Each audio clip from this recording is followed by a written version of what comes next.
देश के भविष्य प्रिय विद्यार्थियों, आप सबको सादर नमस्कार। कैसे हैं आप सब? आशा करता हूं कि आप लोग मंगलमय होंगे। आज 3 फरवरी है और 3 फरवरी आज है।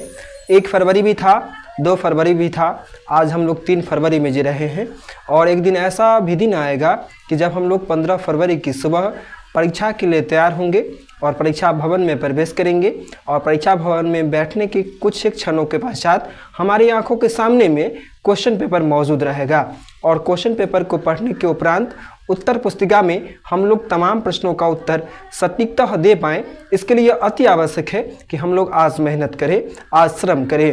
बहरहाल आज का ही समय इम्पोर्टेंट नहीं था।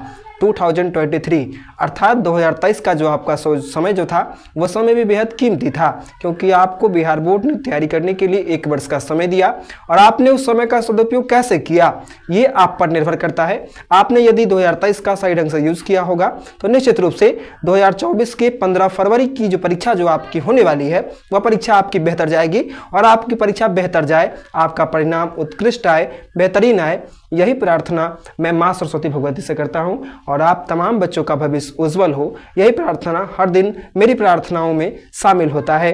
तो आप लोग सफल होवे, आप लोगों की परीक्षा अच्छी जाए, यही मंगल प्रार्थना मैं भगवान माँ सरस्वती से करता हूँ, देवी माँ से करता हूँ।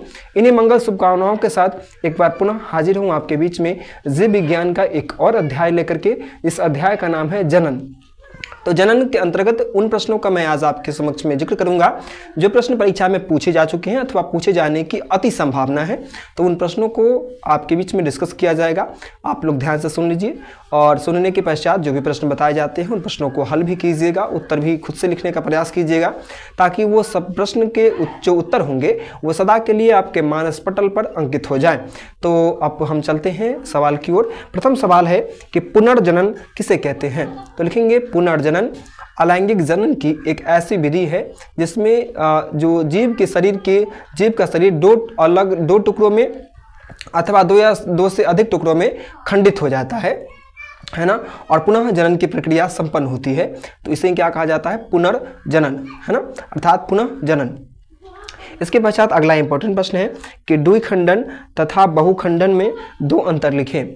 तो लिखेंगे द्विखंडन तथा बहुखंडन में अंतर निम्नलिखित है। प्रथम अंतर आप लोग लिख दीजिएगा कि द्विखंडन अलैंगिक जनन की वह प्रक्रिया है जो कि क्या कहते हैं, अमीबा में और पैरामेसियम में होती है।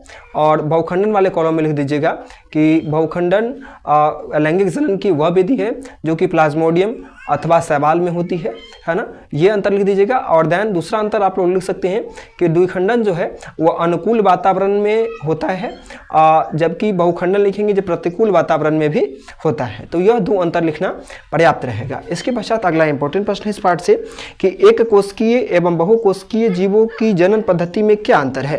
तो लिखेंगे एक कोशिकीय जीव और बहुकोशिकीय जीवों की जनन पद्धति में यही अंतर है कि एक कोशिकीय जीव जो होते हैं वो एक कोशिकाओं से बने होते हैं, वहीं बहुकोशिकीय जीव जो है वो बहुत सारी कोशिकाओं से मिलकर के बने होते हैं। तो यही उनकी जनन पद्धति में ये जो कोशिकाओं का जो अंतर है, यही अंतर जनन पद्धति में उनके अंतर को प्रतिबिंबित करता है, प्रदर्शित करता है। इसके पश्चात अगला इंपॉर्टेंट प्रश्न है कि लैंगिक जनन का क्या महत्व है? तो लिखेंगे लैंगिक जनन का विभिन्न कारणों से महत्व है। प्रथम महत्व के रूप में आप लोग लिख सकते हैं कि विभिन्नता इसलिए होती है, लैंगिक जनन का महत्व इसलिए भी है क्योंकि नर और मादा जो लैंगिक जनन की प्रक्रिया में सम्मिलित होते हैं, जिनके द्वारा संतति का जो निर्माण होता है, संतान का जो निर्माण होता है, उनके गुणों में क्या होती है? विभिन्नताएं होती है। नर का भी गुण होता है और मादा दोनों का गुण होता है। तो इस प्रकार विभिन्नताओं के कारण लैंगिक जनन का विशेष महत्व है।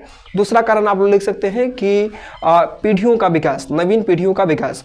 लैंगिक जनन की प्रक्रिया के अंतर्गत जो जाति जो होती हैं, जो भी नई जो पीढ़ियां होती हैं, उन पीढ़ियों का निरंतर विकास होता रहता है ना, जो वो पीढ़ियां विलुप्त नहीं होती हैं। तो ये लैंगिक जनन की इन कारणों से क्या है? विशेष महत्व है। इसके पश्चात अगला इंपॉर्टेंट प्रश्न है कि अलैंगिक जनन की अपेक्षा लैंगिक जनन से क्या लाभ है? तो लिखेंगे अलैंगिक जनन की अपेक्षा लैंगिक जनन से अनगिनत लाभ है। जैसे मुख्य लाभों में हम लोग लाभ लिख सकते हैं कि लैंगिक जनन जो है सो अलैंगिक जनन से बेहतर इसलिए है, अथवा अलैंगिक जनन की अपेक्षा लैंगिक जनन का लाभ इसलिए है क्योंकि लैंगिक जनन की प्रक्रिया के अंतर्गत जिस संतति का निर्माण होता है उस संतति के गुणों के विकास की संभावना होती है, मगर अलैंगिक जनन में जो संतति जो होते हैं उनके गुणों में विकास की संभावना 9 के बराबर होती है या फिर नहीं ही होती है। तो इन कारणों से अलैंगिक जनन की अपेक्षा लैंगिक जनन का विशेष लाभ है ना।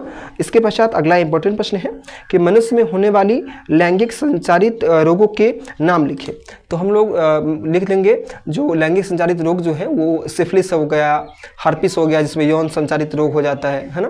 तो यौन का जो त्वचा रोग हो जाता है ना उसको हर्पिस कहा जाता है। तो सिफिलिस, हर्पिस, एड्स ये सब क्या है, यौन संचारित रोग है। इसके पश्चात अगला इंपॉर्टेंट प्रश्न है कि गर्भ निरोधक युक्तियां अपनाने के क्या कारण हो सकते हैं। तो लिखेंगे गर्भ निरोधक युक्तियां अपनाने का मूल कारण यह है कि जनसंख्या पर नियंत्रण किया जा सके, है ना, और जो भी यौन संचारित रोग होते हैं उन यौन संचारित रोगों पर कंट्रोल किया जा सके, नियंत्रण किया जा सके। तो इसलिए ये प्रक्रियाएं गर्भ नियुक्तियों की जो प्रक्रियाएं होती हैं वो संपन्न होती हैं। इसके पश्चात अगला इंपॉर्टेंट प्रश्न है कि ऋतुस्राव क्या होता है। तो लिखेंगे अंडाणु जो होता है वो शुक्राणु द्वारा निषेचित होता है। तो शुक्राणु द्वारा अंडाणु का निषेचन न होने के कारण ऋतुस्राव होता है, और यह ऋतुस्राव जो है वो हर माह होता है ना। तो इस प्रकार इस पार्ट से जो इम्पोर्टेंट प्रश्न थे जनन से, उन प्रश्नों को आपके बीच में रखा गया। आप लोग मन से पढ़िए।